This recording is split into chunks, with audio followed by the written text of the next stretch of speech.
Ang boses na hindi mapapaos. Hatid ay balitang hindi nauubos. At matang dilat, siyang nagsisiwala. Ako si Zach Alano, At ako si Paul Neil Muleta. mula sa Radyo Pilimon, Ang boses ng pamantasan. Sa ulo ng mga tinutupang balita. Pansamantalang listahan ng mga kwalipikadong kandidato para sa PL Moon Student Selection, inaasahang ilalabas ngayong araw. Para sa balitang nasyonal, layunin ng DepEd na ihiwalay ang pangalang Marcos sa pagtuturo ng diktadorya. Inalmahan. Mga paghahanda para sa 2023 bar examination sa Muntinlupa, alamin. PL Moon Folkloric Dance Company, ipinamalas ang kanilang galing sa internasyonal na entablado.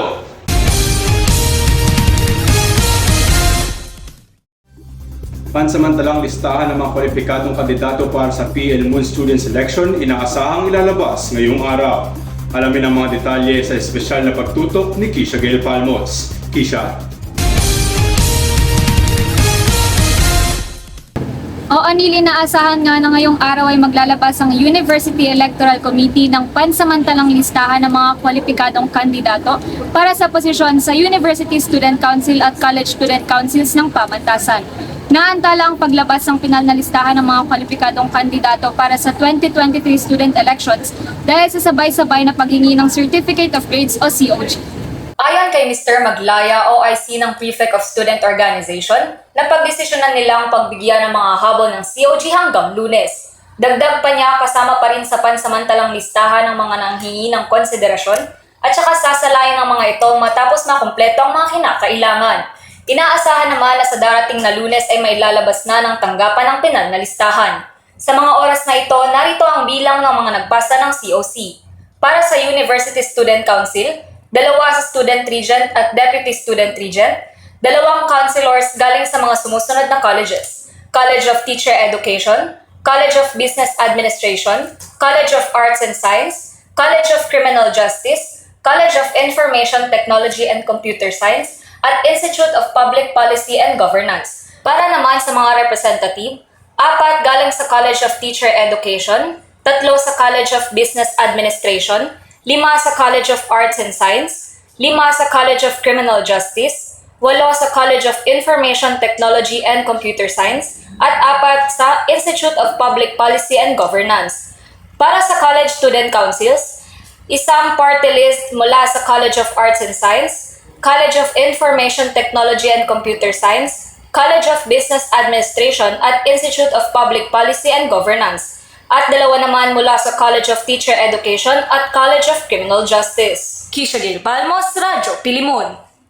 Para sa balitang nasyonal, layunin ng DepEd na ihiwalay ang pangalang Marcos sa pagtuturo ng diktadorya. Inalmahan. Narito si Syra Alvarado para sa karagdagang impormasyon. Ika-6 ng Setyembre nang maglabas ang DepEd ng proposal letter na nagmumungkahing palitan ang diktadoryang Marcos tungo sa diktadorya na lamang. Ito ay ituturo sa mga mag-aaral sa ika-6 na baitang sa asignaturang Araling Panlipunan. Sa isang panayam, kinumpirma at ipinaliwanag ng Director ng Bureau of Curriculum Development ng DepEd na si Joyce Andaya ang kontrobersyal na direktiba.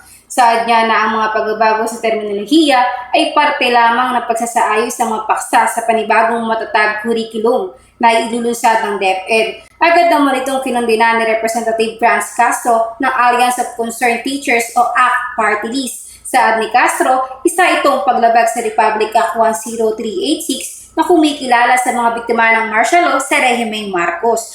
Nais din niya na gumawa ng hakbang at magsumite ng petisyon sa Korte Suprema kasabay ang pagpasa ng House Resolution upang pigilan ang nasabing hakbang ng DepEd. Para sa mas pinalakas na boses ng pamantasan, Zaira Alvarado, Radyo Pilimon. Mga paghahanda para sa 2023 bar examination sa Muntinlupa, alamin. Para sa lokal na balita, Andre Del Monte, detalye mo.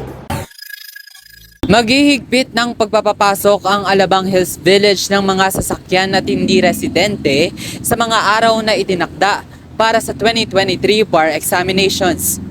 Upang masiguro ang seguridad at kaayusan ng 2023 bar examinations na gaganapin sa San Beda College sa Alabang sa darating na ika-17, ika-20 at ika-24 ng Setyembre, naglatag ng regulasyon ng Alabang Hills Village ukol sa paglilimita ng mga pwedeng pumasok sa kanilang subdivision.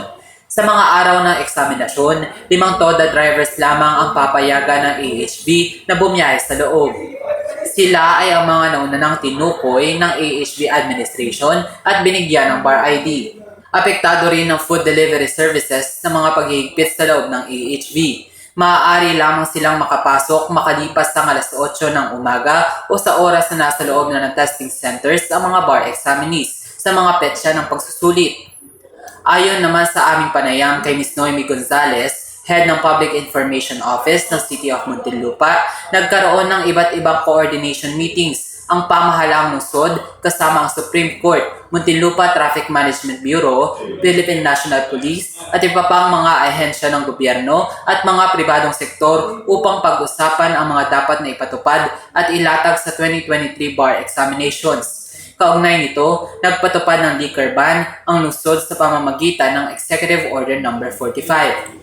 Sakop ng naturang utos ang 500 metro mula sa San Beda College sa Alabang. Ang liquor ban ay magsisimula ng alas 9 ng gabi hanggang alas 10 ng gabi kinabukasan sa mga susunod na petsa. 16 hanggang 17 ng Setyembre, 19 hanggang 20 ng Setyembre, 23 hanggang 24 ng Setyembre. Dagdag pa sa paghahanda ng lungsod ay ang pakikipag-ugnayan ng mga hotel owners para sa accommodations kung saan ay nag-offer ang mga ito ng promo package. Ayon sa Facebook post ng San Beda College sa Palabang, inaasahan na mayroong humigit kumulang na 800 hopeful lawyers ang kukuha ng exam sa kanilang institusyon.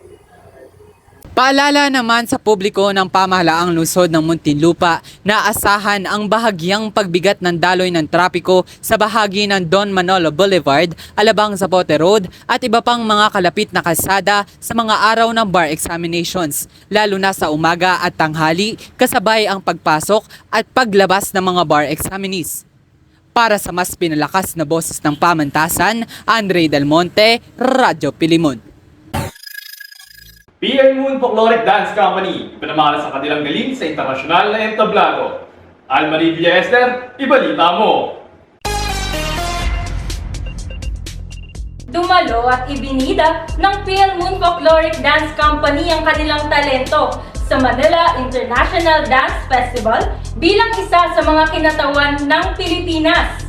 Dumalo at ibinida ng PL Moon Folkloric Dance Company ang kanilang talento sa Manila International Dance Festival bilang isa sa mga kinatawan ng Pilipinas. Dagdag pa ng FDC, dapat silang abangan dahil hindi na lamang sa loob ng paaralan sila magpapakita ng talento at magbabahagi ng kultura ng bansa, kundi pati na rin sa labas ng pamantasan. Ako si Almarie Villaester at yan ang Balitang Sikat.